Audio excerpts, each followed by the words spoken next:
There comes a time during every fighting game when you have to choose who's going to be your main avatar. The choice can be based on the character's fighting style, move list, or their overall design and persona.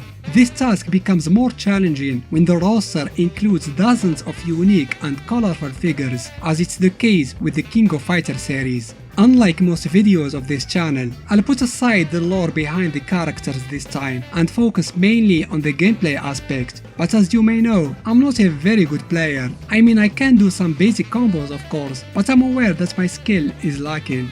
That being said, I spent enough time with the series to know what each character is capable of, and thus have my all-time favorites among its rich roster. Again, like in previous videos, this list is the result of my own opinion and by no means represents a general consensus. These are the fighters that I'm comfortable playing as and enjoy using. If you are new to the series, I hope this video will give you a basic insight into their strengths and weaknesses and encourage you to give them a try. For the rest, you're bound to have a different opinion, which is totally normal, and I would love you to share it with us in the comments. So without further ado, here's the top 10 most picked characters in the KOF games.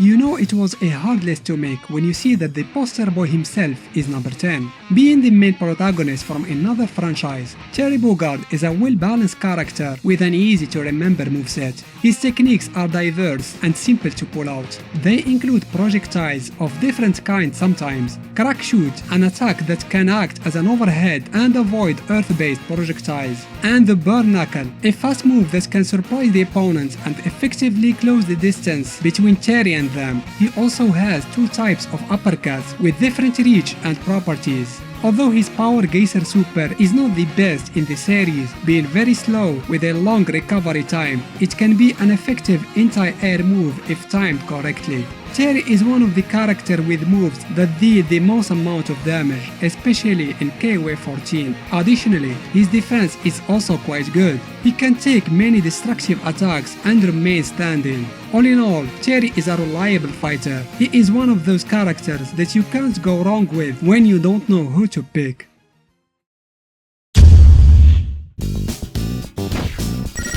And now with the true protagonist of the KOF series, Kyo Kusanagi, also known as the character who changes his fighting style more than his jackets. The thing with Kyo is, unlike the majority of main protagonists in other fighting games, he is not as easy or straightforward to control. Depending on which game we're talking, his moveset can be drastically different. In early games, he had long-ranged projectiles and an entire air move that was perfect to finish his combos, but extremely punishable if blocked or whiffed. Starting from 96, he adopted a new fighting style that dropped his projectiles for more elaborate chains and rekkas, which was perfected in 98 and is also the most popular version of Kyo and my personal favorite too.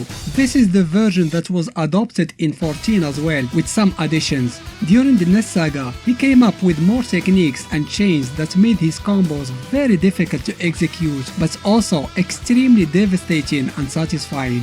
What I like about Kyo is, even though he is relatively difficult to completely master, he is still quite strong and fun to use for average players like me.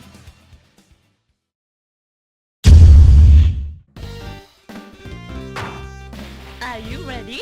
The first female character in this list is also another comer from the Fatal Fury series. Blue Mary is one of the most versatile fighters out there. Mastering the Russian discipline known as Commando Sambo, her fighting style includes a good balance of striking, grappling, and countering moves. Many of her attacks can be followed with a grappling finisher, such as her Dragon Punch, Vertical Arrow, or charging move Slicer. She can perform a sidestep while remaining in her position, which is perfect to avoid her opponent's attack and counter it with her painful German suplex. Despite her delicate figure, Mary is pretty tough and can lift and smash people on the ground pretty easily. She also doesn't hesitate to use weapons like her taser during a fight. Not very honorable from her, but I guess she believes in the end justifies the means. Blue Mary made a comeback in KOF 14 as one of the last DLC characters added to the roster, but she quickly became a stable pick for most professional players. She's just extremely good in that game, and I hope she remains as such in the next iterations.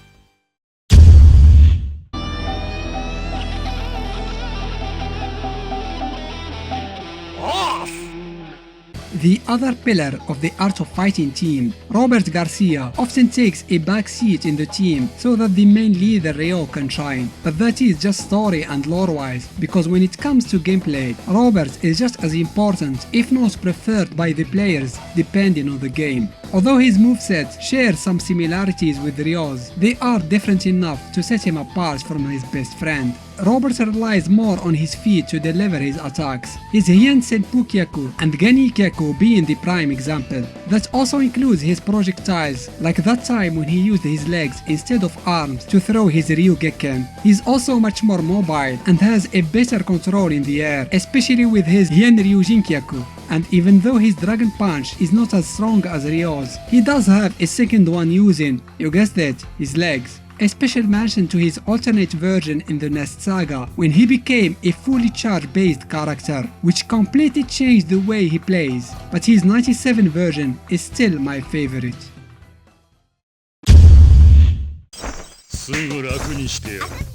Of course, what kind of KOF player who doesn't like Iori? The red-headed fighter became a fan favorite the moment he first appeared in 95, and his popularity just kept getting stronger with each episode. Putting aside his attitude, design and backstory, Iori is an extremely good pick no matter what game he's in. Being an all-around fighter, his moveset includes pretty much everything a player, either a newbie or a skilled veteran, would need, from a fast and long-ranged projectile to a very good anti-air uppercut. His techniques include a command grab that nullifies his opponent's guard, and a Rekka that is very effective at its best and totally broken, unfair and infinite in its worst. Iori uses his ancestors' fighting style as a base for his moves, in addition to his own instinct, which gives him this predatory aura during the fight, adding more to his charisma. With the exception of that time in KOF 13 when he lost his flames, Iori's moves remained mostly the same since his beginning, with very minimal changes. That is why all versions of Iori, much like his themes, are consistently good, and he is always a very safe pick regardless of the iteration.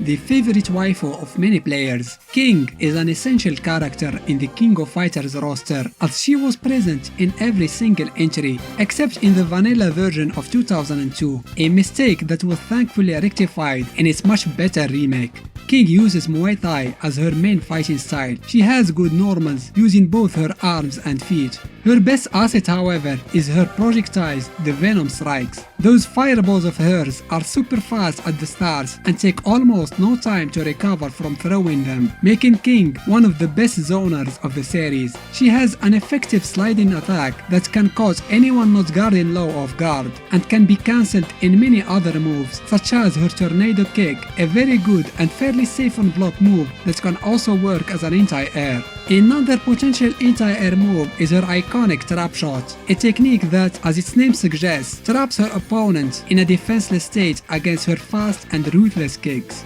All of King's moves and combos are straightforward. Even her most advanced ones are far less complicated and don't take too much time to master compared to other characters, and that makes King a very simple to use and newbie friendly character, which suits me perfectly.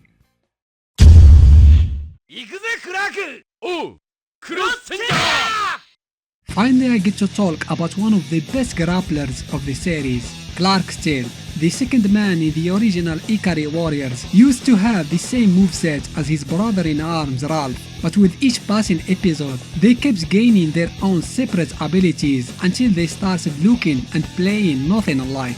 Clark is a pure grappler. His signature move is the famous Argentine backbreaker, a technique that does not only look cool, it also deals a considerable amount of damage. In recent iterations, it gained a delayed variation, which is the best addition to Clark's moveset in my opinion. It keeps the opponents constantly guessing how their back is going to break, resulting in an exciting and satisfying mind game. In 14, the same move can even be cancelled into a super or even a climax max without any requirements.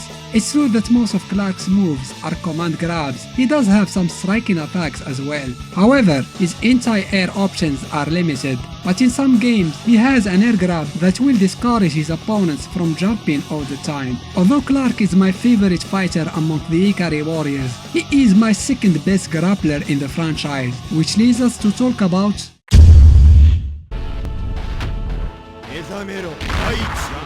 Yashiro Nanakaze, the leader of the New Faces / Orochi team. For me, his Orochi form is the best grappler, especially in 98. His best tool is without a doubt the Tempering Earth attack. Yashiro has an invincible grab that opens the door for many possibilities. After throwing his opponent in the air, he can follow that with an attack and execute a combo when they land. The scariest thing is, Yashiro has enough time to do it from either sides of his enemy. This is just one of the options he has. He may also choose to do his Crushing Earth technique, which takes advantage of his opponent's reflex for blocking, or do absolutely nothing and let his victim hit their head on the ground when they fall.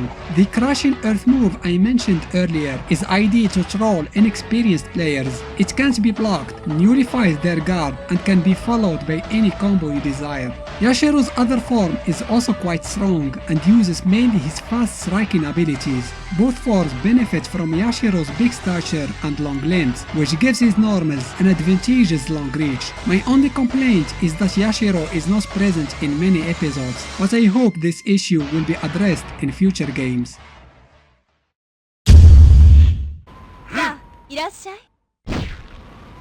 I'm aware that I might be a minority when I say that Mature is my favorite member of the Yagami team. Although she made her debut in KOF 96 and was praised for her incredibly strong CD attack, I didn't start playing her until 98 when I really fall in love with her fighting style. Mature's strongest asset is speed. It's the key word shared by pretty much all her techniques. She has a very good low kick attack that can be cancelled into many moves. Most of the time, her death row a chain of slashes that deal tons of damage even when blocked. Her Despair leaping attack is perfect to go over low projectiles and is one of her best moves in 2002 UM. In recent games, Mature Despair is slower but also jumps higher, which can lead to hitting the opponent from behind. She has a projectile called Ebony Tears that looks a lot like Hyden's with the exception of being much bigger. However, it has a long startup time, an understandable downside because otherwise this move would be totally overpowered. Rolling to avoid her projectile is a very bad idea because Mature can easily punish that with her Metal Massacre, which again in later iterations can be cancelled into a super. Sadly, she doesn't have many anti-air moves, but she can somewhat rely on her crouching strong punch. It may be surprising for you since I rarely talk about her in my lore videos, but I really like Mature, and she is my favorite female fighter when it comes to pure gameplay. Such an underrated character. Before getting to the number 1 spot, here's some honorable mentions.